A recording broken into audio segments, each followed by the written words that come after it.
Good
day, everyone.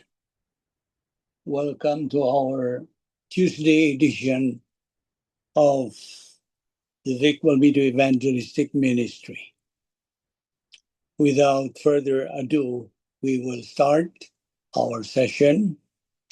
The word of God is alive and powerful, sharper than any two-edged sword, piercing even to the dividing asunder of the soul and the spirit, and of the joints and the marrow, and is a critic of the thoughts and intents of the heart. All scripture is God breathed and is profitable for doctrine, for reproof, for correction, for instruction in righteousness, that the man of God might be mature, thoroughly furnished unto all good works.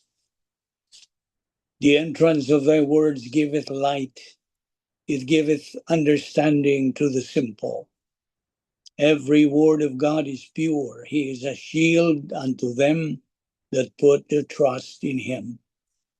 Christ died for our sins according to the scriptures, and that he was buried, and that he rose again the third day according to the scriptures. That whosoever believeth in him should not perish, but have eternal life. For God so loved the world that he gave his only begotten Son, that whosoever believeth in him should not perish, but have everlasting life.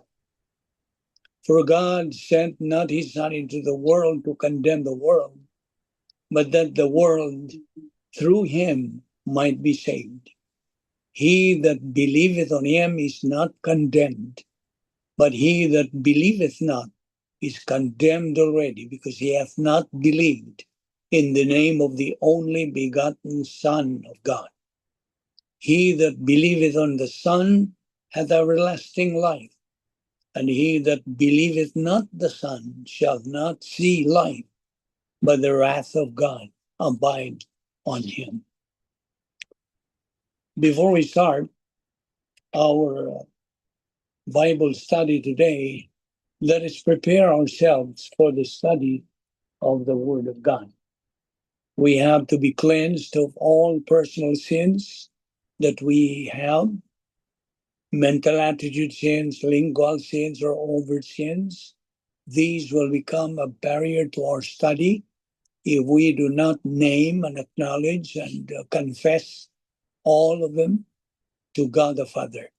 So we use the principle of 1 John 1:9, which says, if we confess our sins, he, God, is faithful and just to forgive us our sins and to cleanse us from all unrighteousness. Therefore, the original word for confess is homologeo, which means to enumerate, to cite, to acknowledge, to admit, to confess all our sins directly and privately to God the Father. After you do that, you'll go back into fellowship with God, and you are filled by God, the Holy Spirit. Therefore, in silence, let us pray.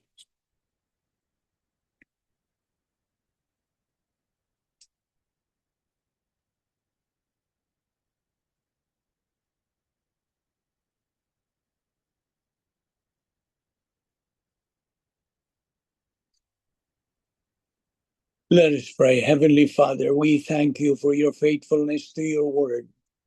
We thank you, Lord, for this privilege of gathering ourselves together once again in fulfillment of your command that we have to assemble ourselves as your children in order to study your word. We are gathered here once again for the purpose of listening and assimilating your precious word.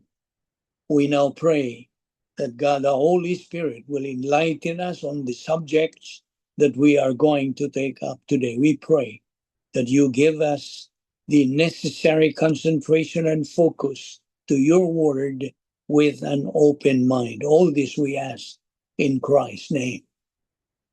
Amen. 7 things that we believers in Christ must remember every day. God is our Heavenly Father. The Lord Jesus Christ is our only Savior. Heaven is our eternal home. The Word of God, composed of 39 books in the Old Testament and 27 in the New Testament, a total of 66 books, is our guide in our Christian life. Every believer in Christ is our family.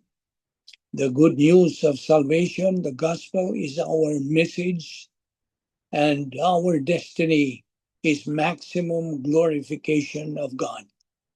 And we know also that we have been saved by grace alone, through faith alone, in Christ alone, through the scriptures alone, for the glory of God alone. And God is always with me. God's a good plan for my life.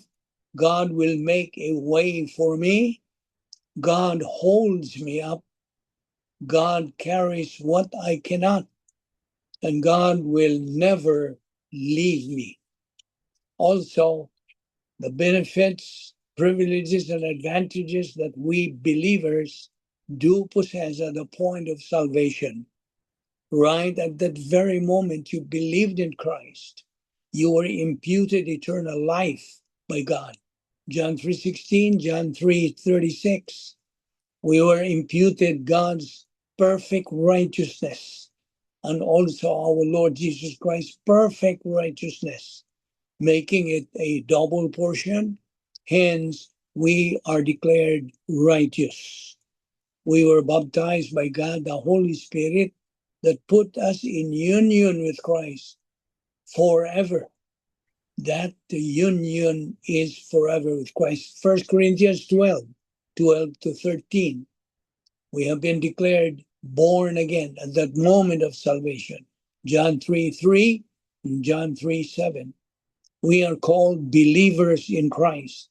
We are called evangelical, biblical, doctrinal Christians, non-denominational believers. Our names can now be found written in the Lamb's book of eternal life that cannot be blotted out. Revelation 20, verse 15. Anyone whose name was not found written in the book of life was thrown and cast into the lake of fire. Heaven is our eternal home. God is now our heavenly Father. We became children of God, John 1:12. We are now entered into the protocol plan of God. We are now justified, no longer condemned, no longer judged. We became the church, ecclesia in Greek, which means the called out ones. And as church, in this earth, we belong to the mystical body of Christ. And God is, once this body will be completed, God is going to rapture it, arpatsod, in the twinkling of an eye. 1 Corinthians 15:52. And we also became recipients of 39 irrevocable absolutes.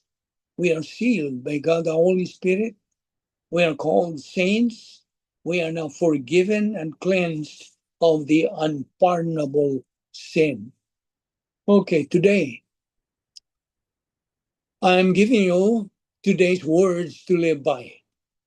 So are you ready with your notebook and sheet of paper? Here is our words to live by. Are you ready? Okay.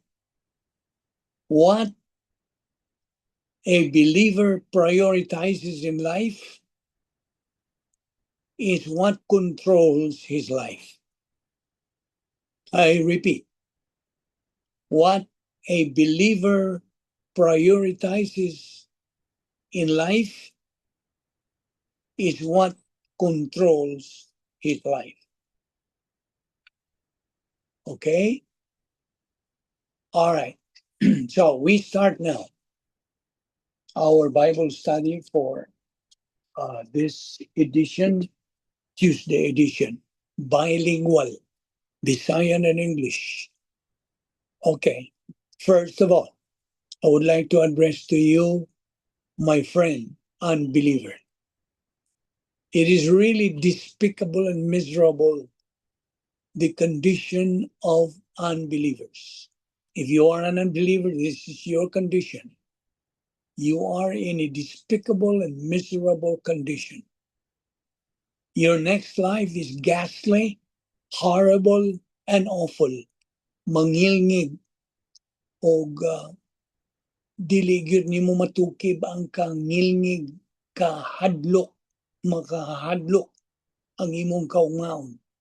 Our Lord Jesus Christ told Judas Iscariot, one of his disciples, who betrayed him, mas maayo pa kung wa na lang ka matao.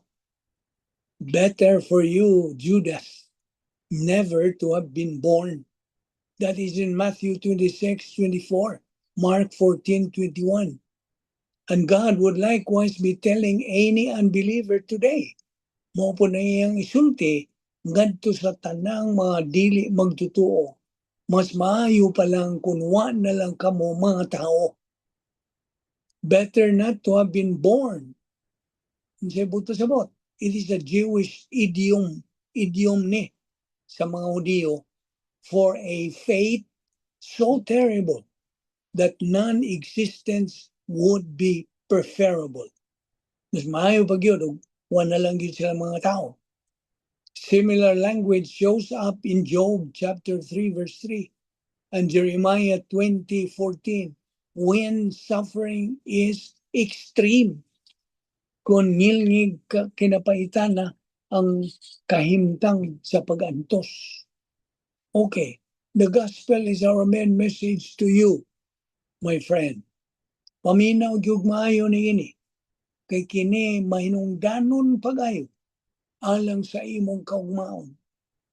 Dili lang kay magunahuna ka lang sa unsay imong kahimtang karon, dili lang kay mo imong pahimuslan kini mga kahilayan ni kalibutan. No. It is your preparation for the next. Kay mao kadto ang hangtod na sa kangturan. Kining kinabuhi karon is temporal. Now, paminaw, ngayon sa kapunto akong lalundihan nimo. Bisag unsa ka pa ka halangdon ka kanang maing tao na well-known ka, no matter how famous, how popular, how well-known, how prestigious, how honorable, or how highly esteemed you are in this world, all of those honors are of no value. They are nothing. They are useless if you are not known in heaven. Meaning, ang imongan dili makitaan nga gisuwat didto sa libro sa kinabuhi. So before God's opportunity closes its door, sa dili pa mo sira kining mong kahigayunan nga gihatag sa Dios lang kanimo, believe. Tumuo ka kang Ginoong Hesus ug ikaw maluwas. Mga Buhat, Kapitulo 16, versikulo 31. Now, you cannot blame God or even be mad at God when you die if you go to hell. Dili nimo mabasol. Nasayod ka when you were alive. Okay? Kini, yadtong nangamatay ka nga tuwa na sa ilang gidadangatan nga makuyaw. So you knew when you were alive that you were a sinner and that you were not living each day for the Jesus of the Bible, but for yourself, alang sa imong kaugalingon, and for a false Jesus of your own making. This is not a joke. Dili ni kay tiyaw-tiyaw kini nga itong ginabuhat din alang kinis kaayuhan sa imong kalag. Dili sa imong, of course. Ang atong lawas, mao ni atong gigamit karon dinhi ning kalibutan. Okay? Apan diha sa sulod, mao ang tinuod na ikaw. The real you is right there inside your body, which is the soul. Now, kining sinultiana, popular kayo, bisag kinsa na ibaw nini, ngang kinabuhi, mubo ra. Life is short. Okay? popular na kayo kini niya, murag na memorize lang nas mga tao. No one knows why nahibaw the day when you will leave this world. Why nahibaw? Ang Diyos rang nahibaw. Ug tungod niya na, we ought to always be prepared. Ikinahanglan ang atong pagpangandam kanunay. We are to live our lives in the fear of God. Kinahanglan unta sa atong pagkinabuhi adlaw-adlaw, ana ka ng kahadlok nato ngadto sa Dios. Okay? Kahadlok sa iyang hustisya. Apan ang atong gugma lang kaniya tungod sa iyang pagkagugma. Mao kini ang mga kinaiya sa Dios nga atong tanahon, nga atong ipasibo atong kaugalingon ngadto sa iyang kinaiya. We are to live our lives in the fear of God. God is a God of love, but He is also a God of judgment. Mao na angay nimo masayran. Dios siya sa unsa? Hustisya. Kung ang imong pagtanaw niya siya gugma, yes, usa sa iyang kinaiya mo nga siya ang gugma. God is a God of love. Apan lagi, He is also a God of judgment. We shall all give na paminaw. Kitang tanan raba mag-atubang makighusay ngadto sa Dios sa panahon sa paghukom. We shall all give an account to God on Judgment Day. Busa, kinahanglan nga imong pagkinabuhi, tukma, husto, sibo sa kabubuton sa Dios. Live well.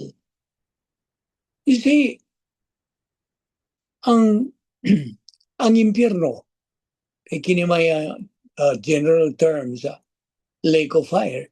Ang impyerno or hell sa in English, tinuod. Tingali ang uban mo lang, walang, di sila mo tuong na tinuod nga kanang impyerno. Hell is real. An awakening time is running out. Nagkaupos na. Nagpaingon na sa iyang katapusan. It's running out. O kining ginabuhay sa ako lang ginaingon, di padugay, mubo ra. It's like a mist that disappears. Mura lang giyamog kini. O kini may mawara, mawagtang ra. Ang imong pagkadato, okay? Pagkaadunahan sa iyong pagkapopular, riches, fame, pleasure, and worldly success, kining tanan cannot save you. Sa diha nga moabot ang kamatayon. You see? Ang tinuod ra nga relasyon nimo ngadto kang Ginoong Jesucristo mo'y mag-aandam kanimo for eternity. Mao ra. Mao nang dakong pangutana, naa ba kay relasyon? Are you related now to our Lord Jesus Christ? He is the person for eternity. Kaya sa magisulti sa Hebreanon Kapitulo 9, versikulo 27. It is appointed unto men once to die, kasa mamatay. And after this, the judgment, ang paghukom. Kitang tanan paghukuman, manubag kang adto sa tumangan sa Dios. So, kanimo nga dili magtotoo, you better get saved now before it's too late. When you know you can, not when you think you will. Kay karong adlaw mo ang adlaw sa kaluwasan. Now is the accepted time. People calling in being critical.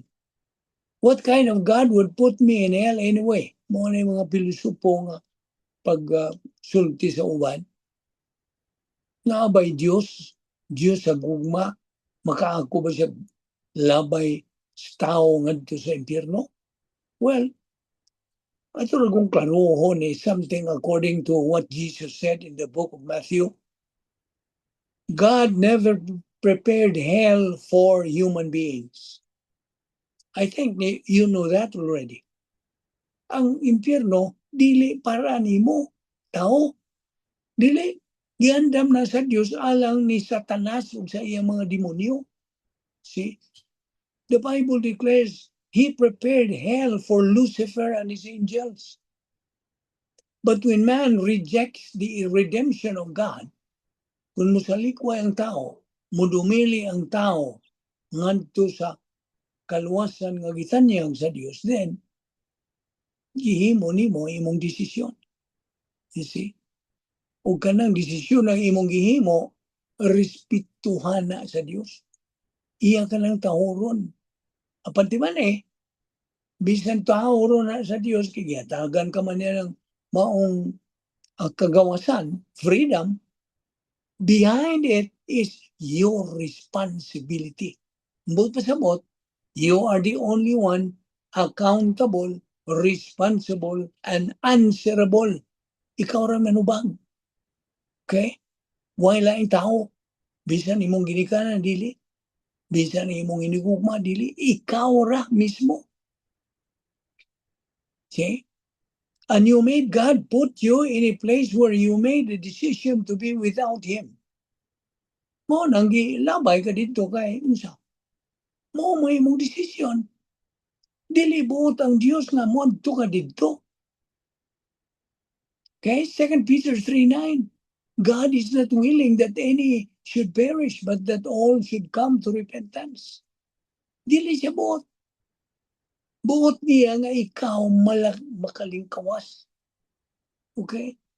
Dili ka mo adto diha sa mangilngig, kuyaw, nga dapit nga impyerno, hangtod gula sa hangtod. Buot sa Dios nga ikaw, muuban kaniya dito sa langit. Pinagi sa iyang paagi. You see? Kung imong doaton ng iyang paagi, then, mo ka na, maluwas ka. Apat kung magtuman ka gimo, madili ka magpaluwas, kaya imong pagtuo nga, okay na. Di ko mutuo ng mutuo lang tao, niya luwas ta. Murag, dili ka tuuhan na. Okay. You are entitled to your opinion. That is your opinion. You see? Apan, you're not going to hell today because you have to. You're going to hell because you want to. Mauna yun yung kabuton. Manang mga amigo na akong mangutan na.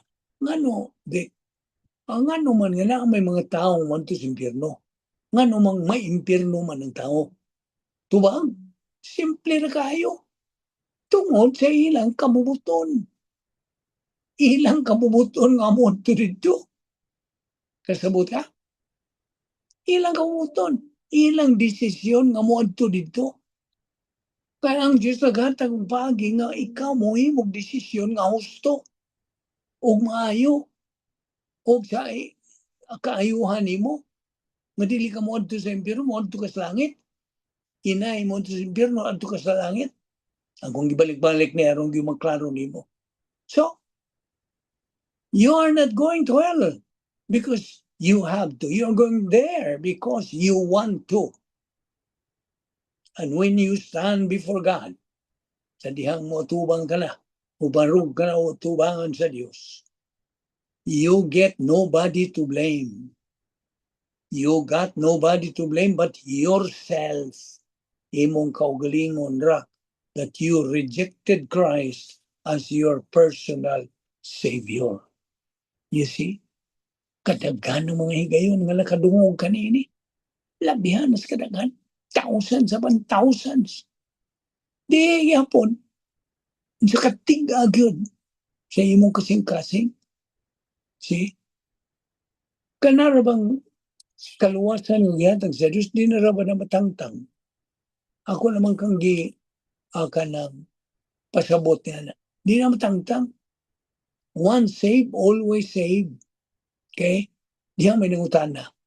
Can someone lose his salvation? Tubang? No. No. If they are truly saved and they truly believed in Jesus then, they know one thing. Salvation is not achieved. It is received. See? Ang kaluwasan dili kay kabutunon, abtunon, dawatuno na. It is to be received. Like during Mother's Day. Okay? The mothers did not do anything for it. They just received flowers and chocolates and love. Di ba? If you are sitting here and you think you can lose your salvation, it is because your salvation is not in the blood and in the cross. It's in your works. Imong mga binuhatan, inong pinaning kamutan in your works. So if you are trusting in your works, then yes, you can lose your salvation. No, you can lose your salvation if you trust in your works. I would agree you did not even have salvation because then Jesus is not your Lord and Savior. Your works are your Lord and Savior. Ang imong mga binuhatan mo imong Diyos kung manluluwas. Your ability to turn from sin is your Savior.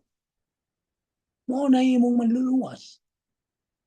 Your ability to be obedient is your Savior. Sa imong pagka masunundon. Okay? Dili si Ginoong Kristo.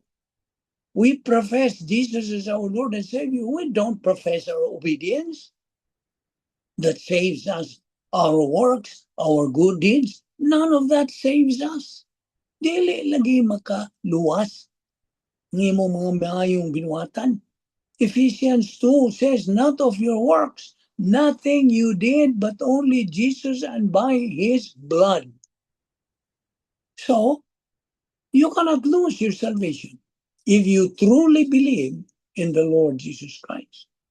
Because it was never on you to obtain your salvation. Think about it this way. You or I cannot do anything to receive it. Dili ko makahimo pag himog mga binuhatan aron ako madawat. But I can do everything to lose it. You see. So, I have no say in anything of obtaining my salvation. But I have everything to say when I can lose it. All right, it doesn't make any sense. You see? Kung sa may mong saligan, si Ginoong Kristo ba? Kung sa iyang gibuhat dito sa cross? O ang imo bang mga mayong binuhatan? Okay? Maing tao. May kontra. Manggihatagon. Unsa pa? Kanang buutan. Law-abiding citizen.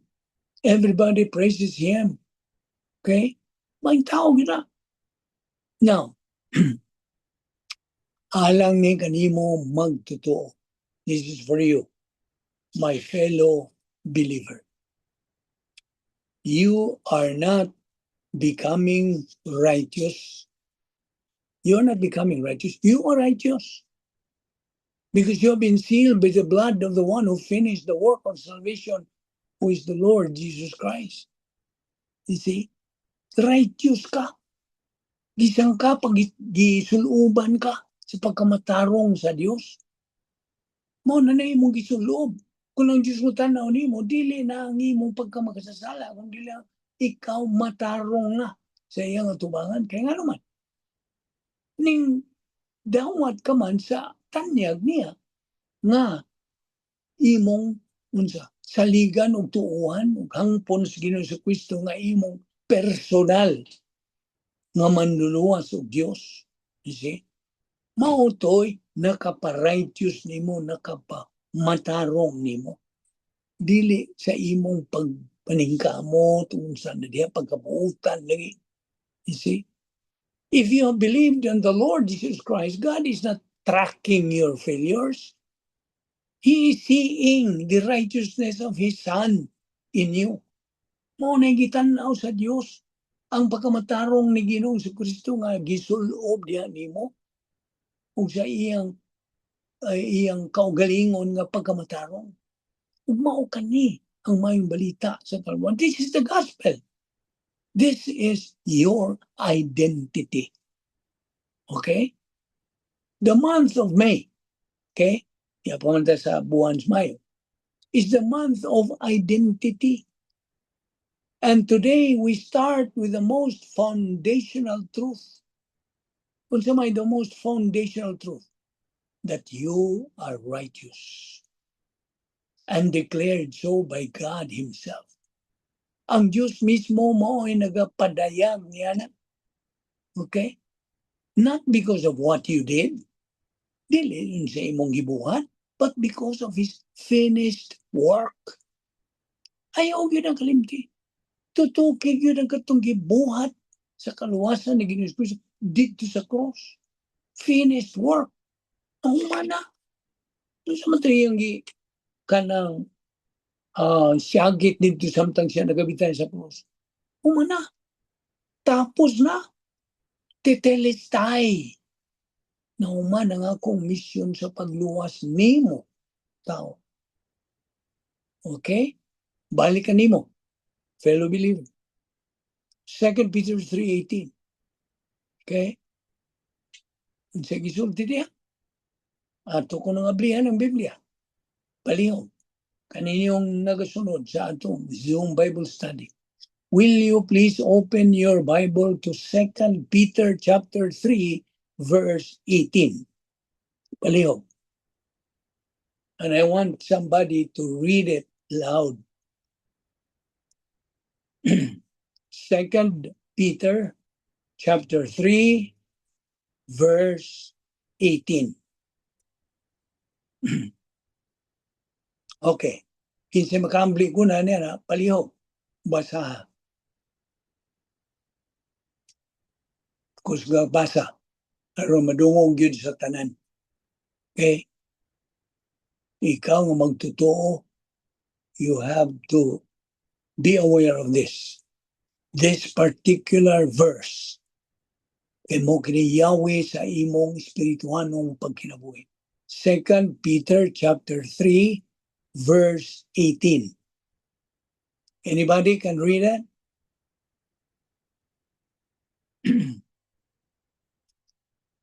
Okay.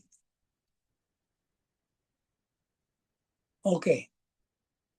Mga pagyod? Iglisod ba mo pangita? Yan ang mong bersikulo. Now you have to familiarize yourself with the pages of the Bible. Okay? Palihog. Anybody, please read 2 Peter chapter 3 verse 18. Yeah, now. Okay, palihog. But grow in grace and in the knowledge of our Lord and Savior Jesus Christ. To Him be glory both now and forever. Amen. Thank you. Thank you, John.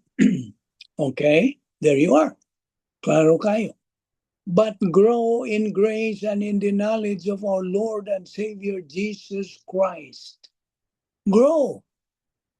Patumuon lagi ning atong kalag. Kining paaging atong ginabuhat Lunes ug Martes o sa imong kaugalingon nga pagtuon sa pulong sa Dios, because we are expected to study God's Word on a daily basis. Dili lang kay kining atong Zoom Bible study. Well, this is a supplement. Pagdugang naman sa atong adlaw-adlaw. We are supposed to assimilate Bible doctrine on a daily basis. Daily. Regular. You see? Sama sa unsa? Imong pagginhawa. Unsa may process sa imong pagginhawa? Pasud o pagawas. Pasud, pagawas. Di mo na imong pasud kanunay. Di magsilbi na. Di po maimo pagawas po kanunay. Mao ni ang process pagtuon sa pulong sa Dios, atong giton ng pulong sa Dios. Aron mo kini makalig-on sa atong kalag. So mo kani, grow in grace and in the knowledge of our Lord and Savior Jesus Christ. Now of course, nagasunod banta sa tulo ka hugna sa plano sa Dios. There are 3 phases of the plan of God. Salvation, number 1. Believer in time, number 2. Believer in eternity, number 3. Okay? Now, okay, ano po rin ipangutana nimo? Unsa man gyud toyo nga magtuon mangita, magkat-on mangita sa pulong sa Dios. Nga naman, what is the purpose of studying and learning God's Word? Well, it is to give the interested and positive seeking Christians some basic Bible doctrine.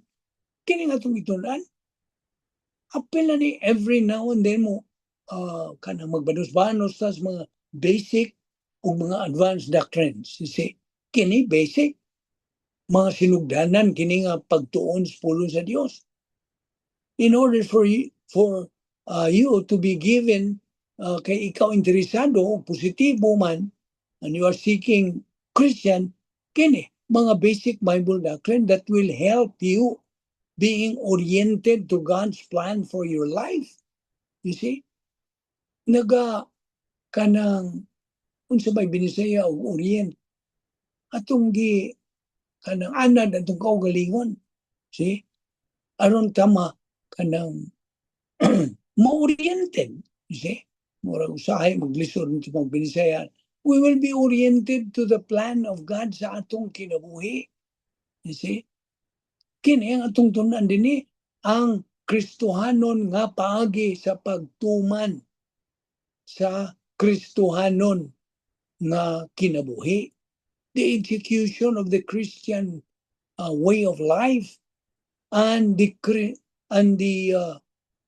kanang paagi nga dili ka makagamit sa imong emosyon. Wa man po kumuingon nga ayaw na gyud gamitan ng imong emosyon. Ano ba pasabot nga dili nimo pagkadakan? Ayaw pagkadaki ka ng imong pagbati. Kaya wa ka na unsa. It has no value. Okay. It has no validity sa imong espirituhanong kinabuhi. Ayaw ginagalimti. Wa ko magdili nimo nga mogamit niya ng imong emosyon. Kamita na. Pagkanindot sa paggamit nato sa atong pagbati, mubati tag paghigugma, mubati ta sa pagkasuko, mubati ta sa pagkagol, mubati ta sa pagkagutom. All this. This is part of the emotion. Apan, may apan lagi. Ayaw pagkadak-i kung kinibahin na sa mga espirituhanong pagkinabuhi. Why value ka na? Emosyon. Di ba makakita kang mga magtutuo diya sa mga kasimbahan karon nga sigil sila isa sila mga kamot. You see? Nagasinggit-singgit sila kay ilang pagtuo nga sila espiritual. Dili rawan na mo'y paagi. Ang pagka-espiritual nun mo nga, ikaw kanang walay lama sa mga sala diyan sa imong utok brain. Wa kay gihambin nga mga sala personal. You see? Niyan ang panahon ng wa kay personal nga mga sala. You are filled by God already. Ikaw na punaan sa Espiritu Santo. Di man makapuno ang Espiritu Santo nga sige kalukso-lukso diha. Dili. Ang imong pagkaway sala. You see? Mo kaniyang proseso sa Dios, protocol ni sa Dios. Kamong nagpaminaw niini nga sige mong simba niya o yung gigamit na lang inyong emosyon nga way so dire, way kamatuuran, way Bible doctrine. Nga mo na, biktima mo. Kini si Satanas. Kanang pino kayo niyang pagi. Iyang gisudlan ng mga kasimbahanan. Nga iyang gipakadakaan ng mga kasimbahanan. Sige, paghimo mo mga program sa simbahan, buhatan ninyo. See? Ang tod ka pong sunod sa kay ng pagtuo nga ka na, nga sunod sa gusto nga plano sa Diyos. Ang plano sa Diyos, klaro kayo. Mo nakapatunoon ta siyang pulong. Every day must be our priority. Priority. Ang sabi mo pasuwag. May mong pasiuna.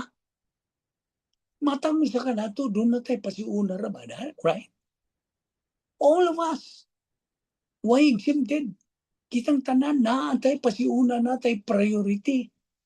Ikaw ba na, yung priority, mo asawa. Ikaw asawa, yung priority, mo ba na. Kamu magirikanan, yung priority, yung mga anak. See? Priority. Gusto nga priority. The right priority for a believer is the Word of God. Kaya mo kini ang Yahweh niining tanan. to make your life worthwhile o kana will please God. Mao kini ang atong pag-andam sa kaugalingon. So, it is very important that you understand that the phrase to remember is winners. Unsa? Paminaw. Winners execute.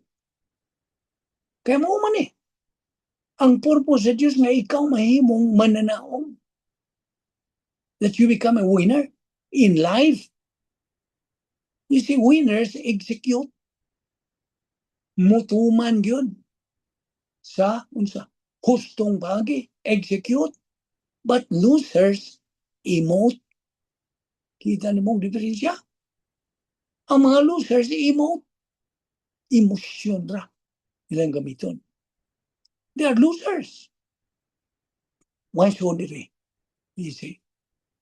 So I'd encourage you to take notes and study the material if you hope to execute the Christian life effectively and properly.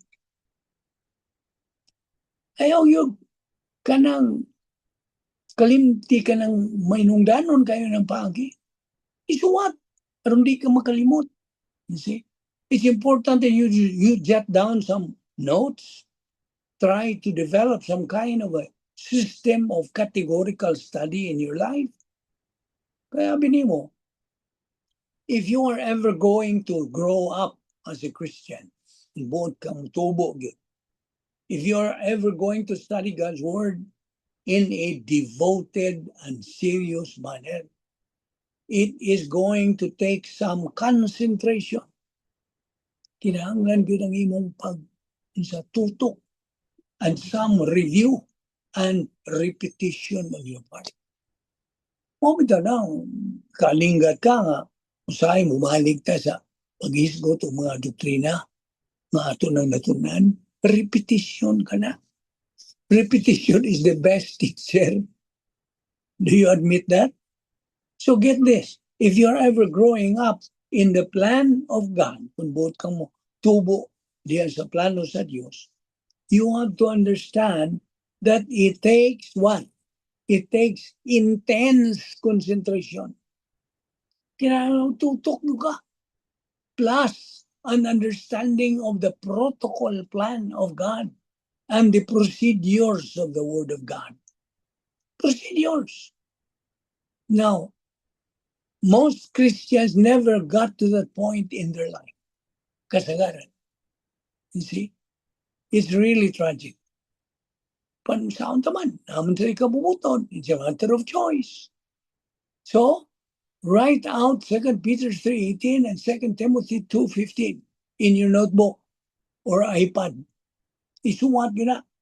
2 Peter 3:18 and 2 Timothy 2:15. Okay? Now, ani ay gihisgutan kini. There was a big congregation and dito sa Washington, D.C. last Sunday, di ba? Okay, there were speakers, nanunti dito. And then somebody touched on this Hosea chapter 4, verse 6. I think it was the president himself who read this verse. Hosea chapter 4, verse 6. Hosea basa. My people are destroyed from lack of knowledge because you have rejected knowledge. I also reject you as my priests because you have ignored the law of your God. I also will ignore your children. You see? My people are destroyed from lack of knowledge. Ibaw ka ba? Kining atong nasod, ang American noon, is under God's judgment. Mauna ng kaguliyang mga atong kahintang. You see? Mauna, judgment na ni. Proverbs 10:9. Whoever walks in integrity walks securely. But whoever takes crooked paths will be found out. Meaning, he that walketh uprightly walketh surely. Mauna, sa imong paglakat, as you walk, in your Christian walk. Amen. You need a lamp that will lighten your feet. Psalms 119, 105. Your word is a lamp unto my feet and a light unto my path. Magaiwag. Or hindi ka magkapkap. Hindi ka matumba. Mas rasay. You see? Mauna nga ikaw karon nga magtutuo. Mag-atubang kang nga pagsulay. Sulayan ka ng imong pagtuo. How strong is it? You see? James 1:12. Blessed are those who persevere under trial, because they have stood the test. They will receive the crown of life that God has promised to those who love Him.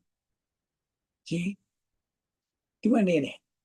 Kami na, ang Diyos mo gamit ni bisan kinsa. Gamiton sa Diyos ang bisan kinsa. Anybody? Inumdum ka ni Noah? Bisan ka tus Noah? Nahubog, rama. Di ay panahon nga nahubog. He got drowned. What else? Si Jacob, namakak. Jacob lied. Si Moises, nakabuno. Somebody, yang ibuno. Si Rahab, kanto siya, she was a prostitute. Si David, diha siya yun sa kanang nagkiiring-iring man siya di ay. He committed, he had an affair with Bathsheba. And then, gipatay pag yun niya banang Bathsheba. You see that? God still used them. He can use you too. Magamit ka ra bagi hapon. Naibaw ka nga, no?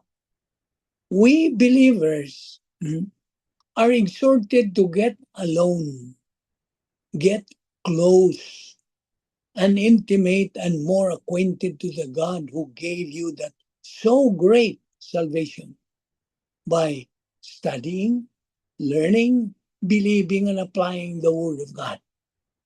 So let us make God our bosom friend. Suod na ba ka sa Diyos? Is He your bosom friend? Because if we do so, you will never regret doing so. Do you know why? Diba ano? Because what He says, He's going to keep it. He never lies. Never, never, never, ever. Tumanon yun niya. He keeps His word. As I always say, and I'll say it again, He means what He says, and He says what He means. And what He says, He does it seriously, because He is dead serious to His word. Samtag na. Tilini dua-dua, oy. We are not wasting our time. We are making our time. We are purchasing the time because the days are evil. Nanas pulong sa Diyos ra. You know what? We doctrinal believers in Christ are supposed to have Bible doctrines already instilled in our cardia and be 100% convinced, convencido that the Christian way of life is a supernatural way of life. And as such, it requires a supernatural way of execution. Kaya itong ibuhan? Karaganas mga katawan des gawas, matinga. Grubiha po mo eh. Sige mo tuon. O mo kahot di na inyo. Wala ba? Pagkakuwang pa. See, this is the supernatural way of executing the plan of God.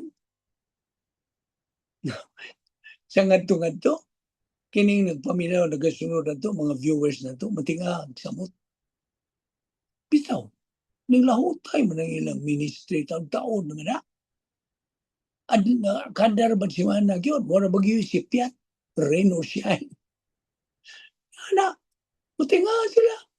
This is the supernatural way of executing the protocol plan of God. That's why this is not a joke. This is a serious matter. Why? It has an eternal repercussion. Nagandam ta alang sa eternidad, oy. You see? We are supposed to have doctrines, more doctrines instilled in our cardia. You see? In our cardia. And be 100% nagyod nga konvinsido kita on the Christian way of life. This is a supernatural way of life. And it demands a supernatural way of executing. So, mungutana ko nimo, is that visibly and lucidly clear to you now as you are listening and watching this Zoom Bible study? Or is it not yet so clear to you? Pag yun nimo maklaro. You cannot answer it to God. Okay? I mean, you can answer it to God. You can answer. He is listening. Naminaw siya. And He is keenly observing you. He knows exactly what your true attitude towards Him and His Word. Dili ka kaiskapo sa Diyos, oy. Sayod sa tanan. Naibawaan ka na tanan. Naibaw na ang Diyos nimo. Bisas wa pagkamatao. Huwag ka magkurata na. So mo pagkamatao, naibawaan ka, nailahan ka na sa Diyos. Karon noon nga ikaw nagatubo niya sa pulo sa Diyos. Nakatanaw siya very keenly, meticulously, unsa anada sud sa imong kardiya. You see? Kaya ang Kristohanong kinabuhi, dili ni duwa. It's not a joke. But you know what? God has a ako maning sige ingon nimo. Aron gyud mo masilsil nimo. God has a tremendous sense of humor. You see?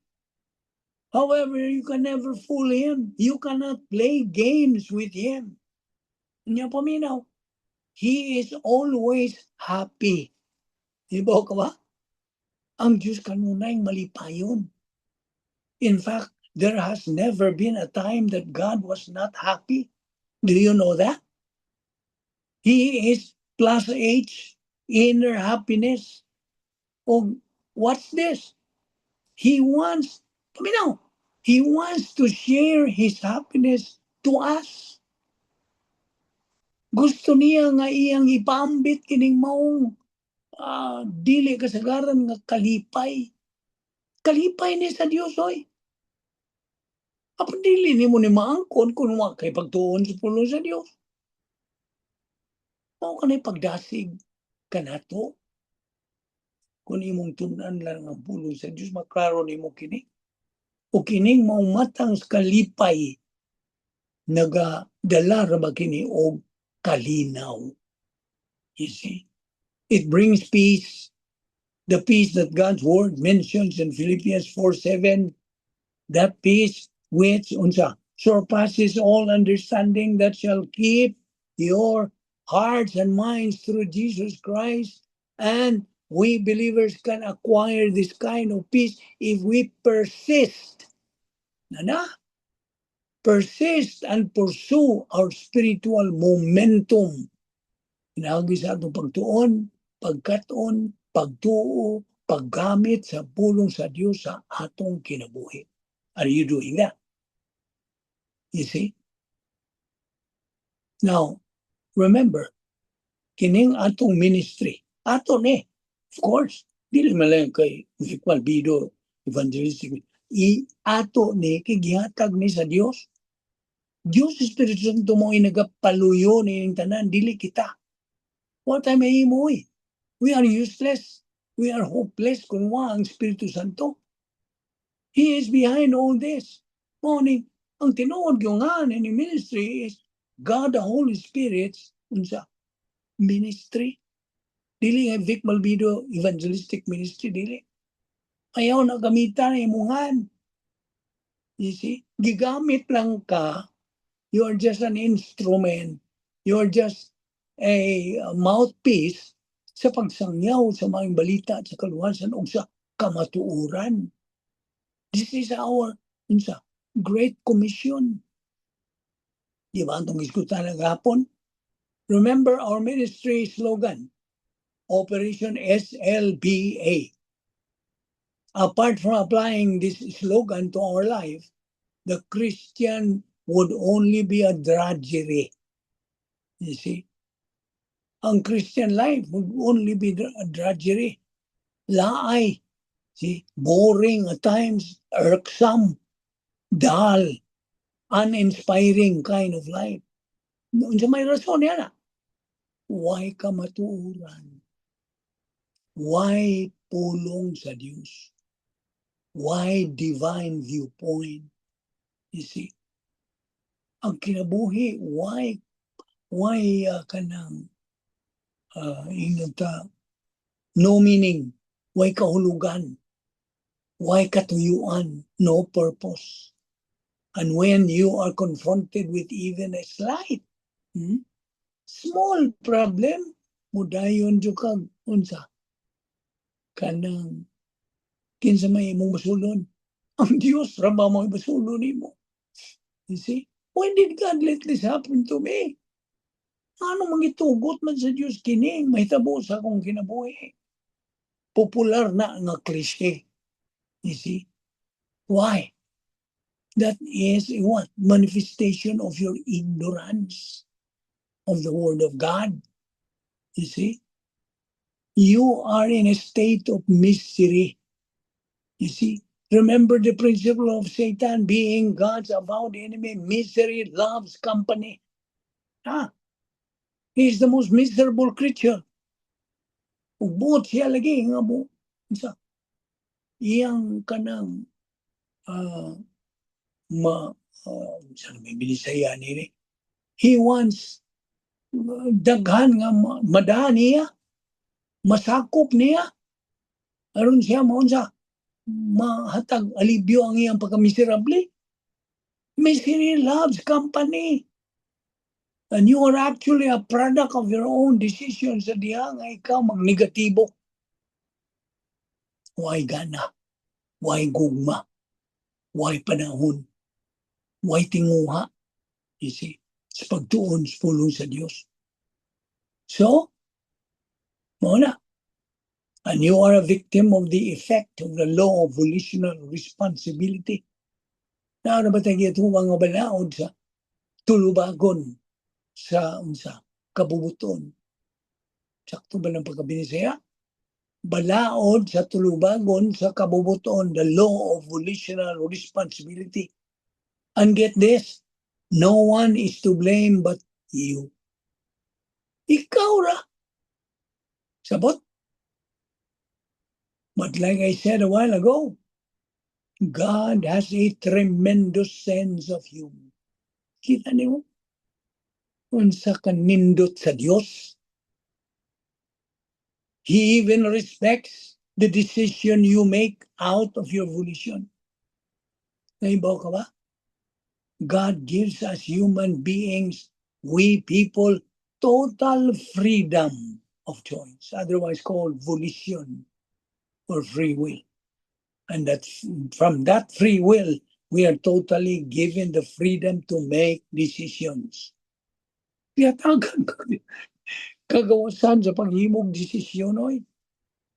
Bisan karong hapuna, galihok ka na imong kabubuton. Wanto bagpong salmo sa Zoom Bible study karon o dili. You see?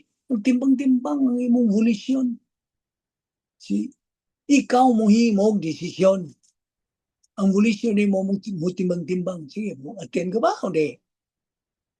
Kumo kanang musalmot ka ba o di? You see? So, kung mo himog ang desisyon, yes, I'm going there. Positive ang imong gigamit. Positibo.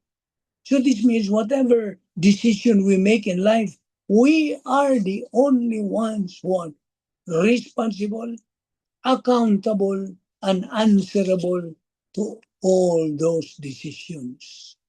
So we need to know God by studying and learning His Word. Aron makahimuta sa husto, tukma, maayong nga desisyon.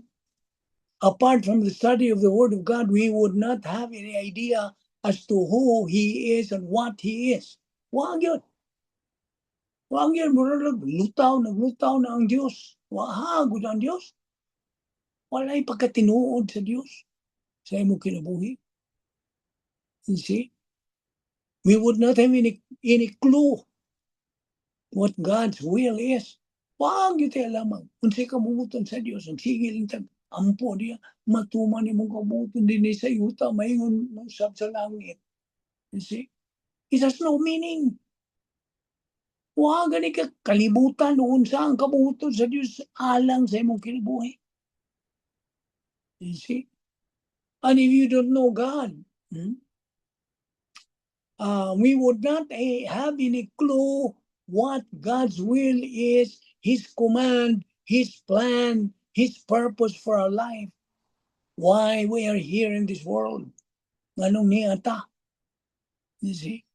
Mo nang imong kinabuhi, kaya kay kamaturan, nagkaraw-karaw. Magkatawa bitaw ko ng mga sinutihan sa mga kanto boys diyan. Karaw-karaw ang imong kinabuhi. Yes! Tinuod na. Katawa ka lang yan. Karaw-karaw yan. Ang sabi mo pasabot. Wah, magkadimawo. Nagkakaraw-karaw lagi. Why pagka-organisado, disorganized, confused, unsa pa? Miserable. Makapangawot ka, way katol. Produkto ka sa imong desisyon. Kay negatibo ka man. Wa man kay gana, wa man kay gugma. Wa kay tinguha, wa kay kainit. Sa pagpatubo na imong kalag. Nga mao man kana ang numero 1 nga pagtambag sa Dios kanimo o kanako. Tuni ang akong pulong diha nimo mahibaw unsa nimo pagkinabuhing husto ug tukma. You see? A winner. Winner mo atong tumong. Winner in life.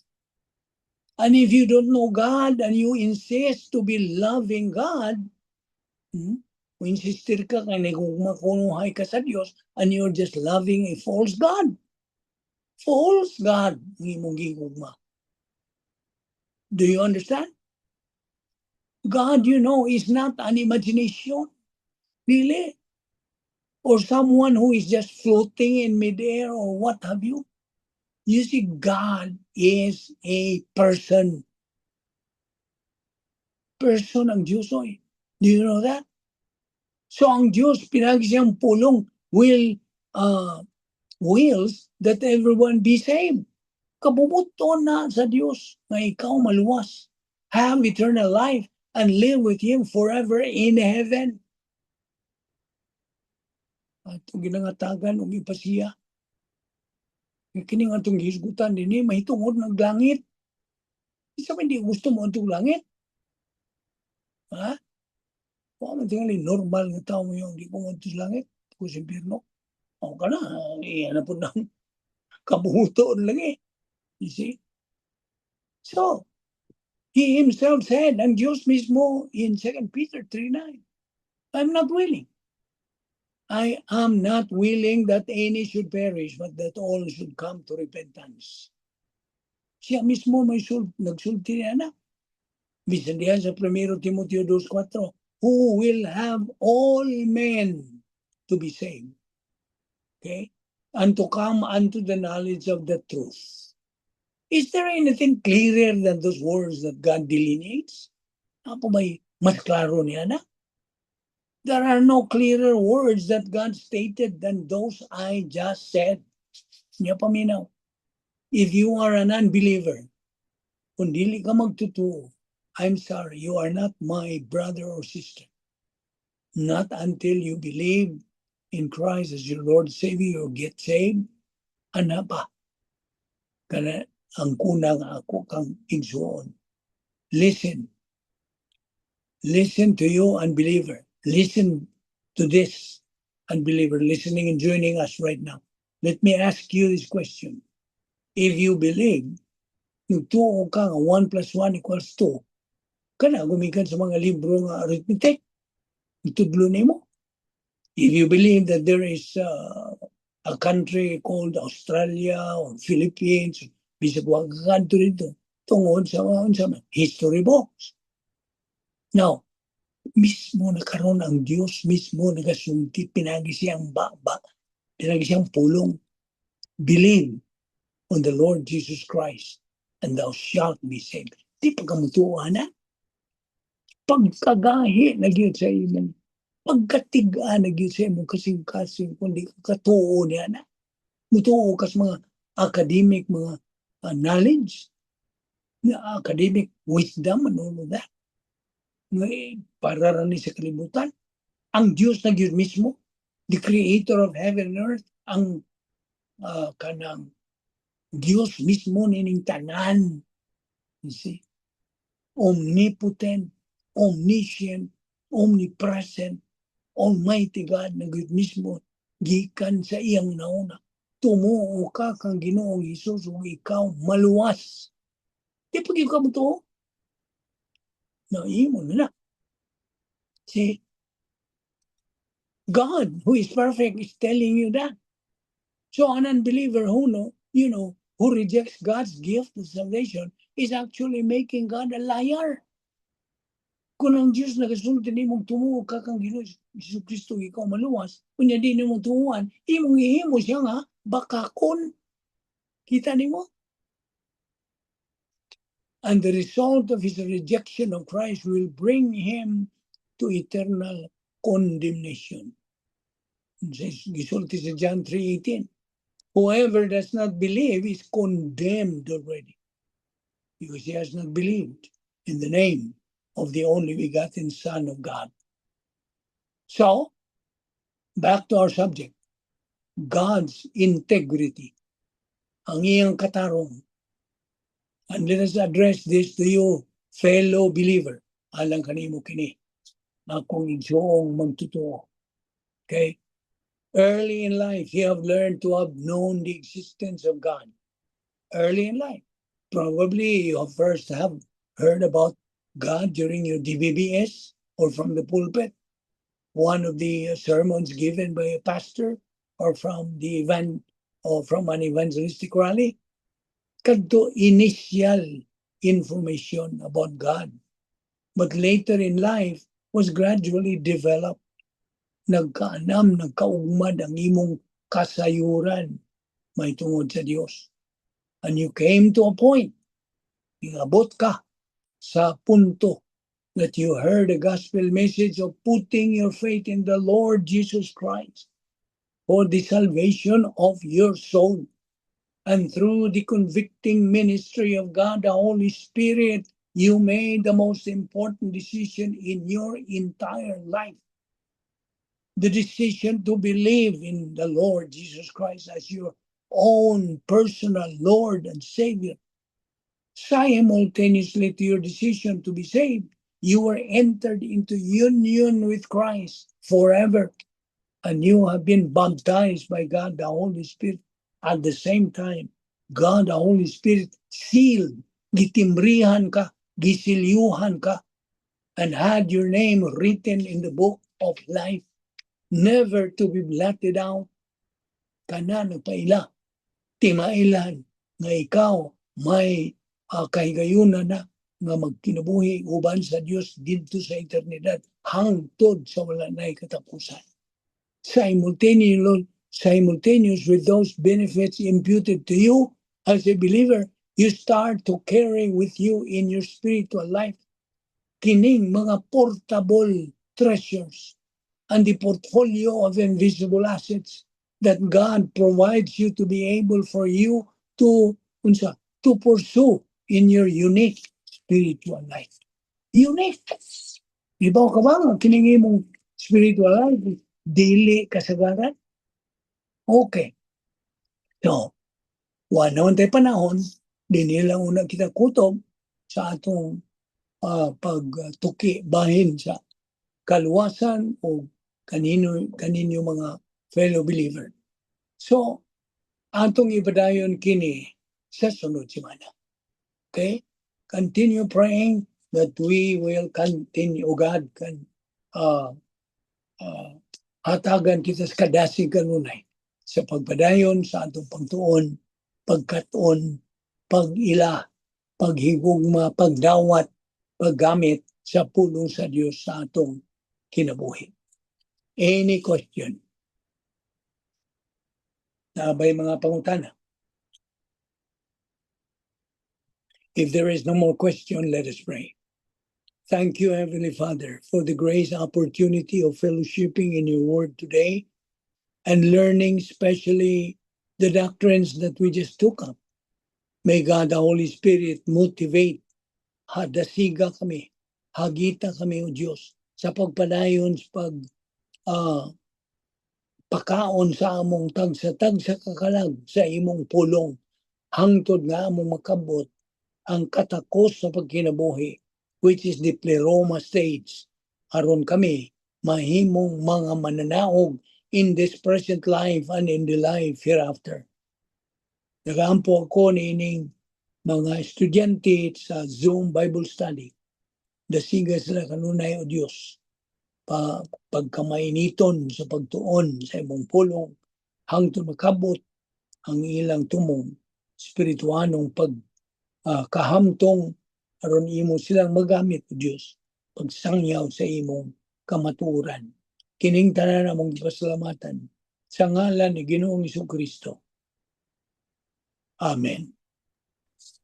Thank you, Numbek. Thank you, John. See you Thank next you. week. Lolo Vic. Thank you, Ben.